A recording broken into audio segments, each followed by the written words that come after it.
You may have this conversation with your mind several times before it acknowledges that you are in charge and that you really mean what you say.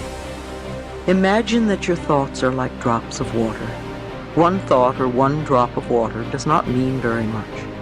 As you continue to repeat the same thoughts over and over, you first notice a stain on the carpet, then there's a little puddle, then a pond, and as these thoughts continue, they can become a lake and finally an ocean. What kind of ocean are you creating? One that is polluted and toxic and unfit to swim in? Or one that is crystal clear and blue and invites you to enjoy its refreshing waters? All of us have these bags of manure that we carry around with us, called our past. And the people who have done things to us and the events and the circumstances, all of this stuff that we use and we bond to. And we bond ourselves to these wounds of our past, and we identify ourselves on the basis of these wounds. And every once in a while we set it down and we reach in there and we smear it all over ourselves. And then we wonder, why does my life smell so bad? I don't understand this. Whatever you pay attention to will naturally grow, at least for you.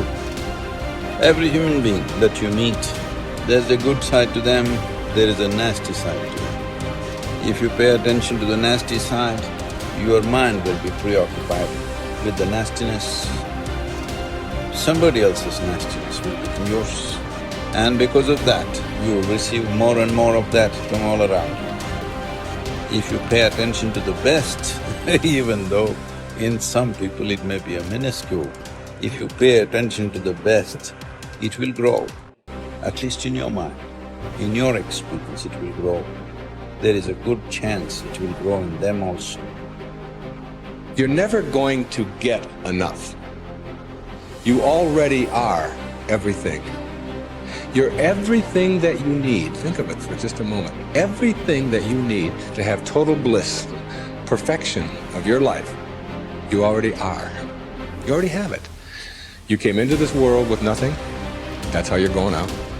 And the time that you have here, what you have is your uniqueness, your specialness, and you don't need anything else. Now think on this.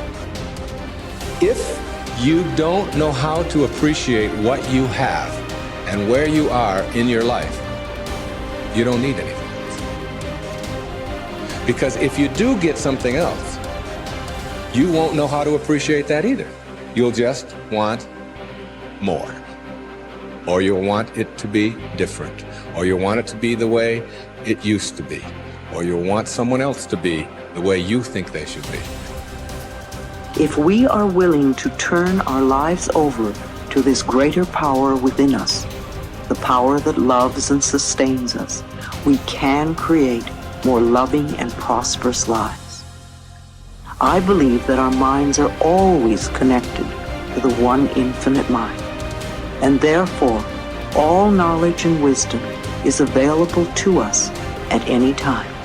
Nobody changes until they change their energy. When you change your energy, you change your life. See, it has nothing to do with the external activity that you're doing. It's got something to do with the internal systems as to how they're functioning. Essentially, it means neither your body, nor your mind, nor your chemistry, nor your emotions, nor your energy are taking instructions from you. They're doing their own thing.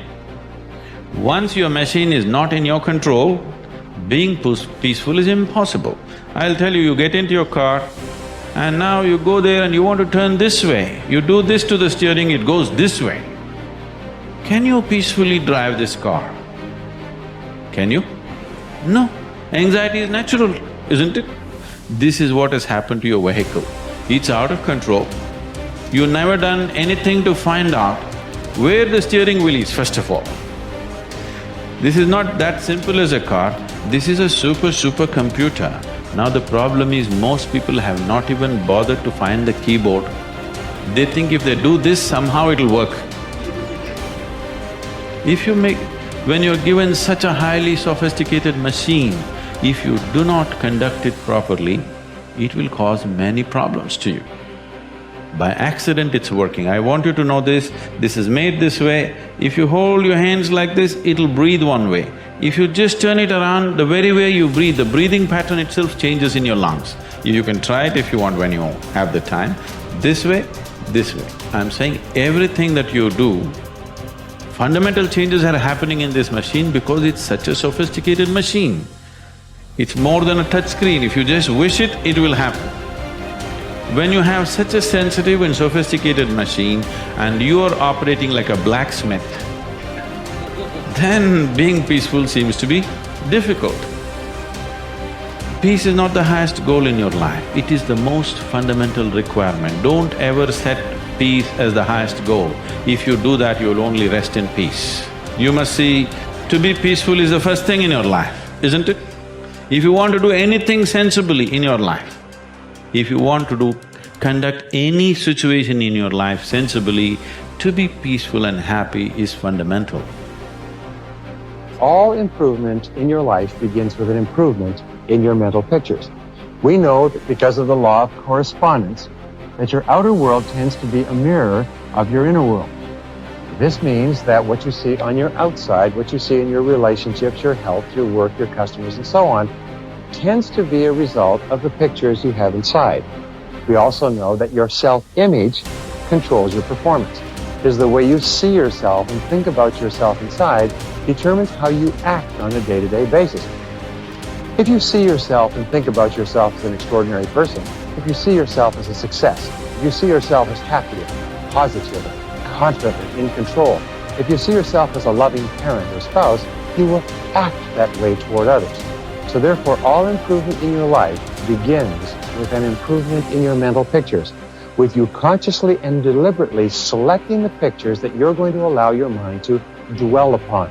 And that word dwell is terribly important. When you dwell upon a picture, your subconscious mind, just as with affirmations, accepts the picture as a command and goes to work to bring that picture into your reality. It's the most phenomenal thing. Your subconscious mind controls your reticular activating system or your reticular cortex as well. The reticular activating system is very interesting. It's a small part of your brain. It's like a switchboard in your brain that controls all incoming impulses. Let me give you an example. If you begin to tell your brain that you intend to be a great success in your field, that you are going to move to the top, that you're going to be one of the most esteemed people in what you do, if you're going to make a lot of money, whatever it happens to be, this is accepted as a command. The reticular cortex switches on all these switches, and from then on, you begin to see all kinds of possibilities that help you move toward achieving that goal. Why is it that successful people move so rapidly toward achieving their goals? It's very simple. It's because they're thinking all the time, and as a result of thinking about what they want, they see all kinds of opportunities around them to achieve them. The average person doesn't even see, because the average person is so worried about how little money they have and how much their bills are, all the problems are, and the more they think about those things, the more they get them. Men and women with clear values, who are living their lives consistent with their highest aspirations, are those who have a deep sense of self-confidence and well-being. We also said that the most important value you can have is the value of integrity. Integrity is the value that guarantees all the others. Having integrity means that you will not compromise on what you believe to be right in any area. Integrity is absolutely essential if you want to capitalize on your strength. It means more than anything looking at yourself honestly and making your decisions based on the fact that you are an extraordinary human being. Your feelings are very valuable clues to your choices and behavior. Your peace of mind and personal satisfaction is perhaps the most accurate guide you will ever have to doing what is right for you. To follow your heart, you don't necessarily need to make dramatic changes in your life or in your relationships. What you do need to do is to see yourself honestly as you really are, and have the courage to channel your energies and focus your strengths into your areas of greatest potential. When you do this, you will soon realize that you have made one of the best decisions of your life. Each person has great strength and potentialities, and each person is put on this earth to harness those strengths and apply them to benefiting themselves and mankind. The life stories of the great men and women of history are usually stories of people who discovered their strengths and utilized them to the fullest degree. Churchill was a great statesman and orator. Florence Nightingale was a tremendous organizer. Florence Chadwick was an incredibly strong swimmer. Abraham Lincoln was a far-sighted and compassionate politician and president. Mother Teresa was a truly loving human being with an infinite capacity to care for and support the sick and dying people of Calcutta. Joe Montana was a quarterback with an incredible throwing arm with the Washington Redskins. All around you, you see men and women who have grabbed their major talents. You can do the same if you have the courage to follow your heart.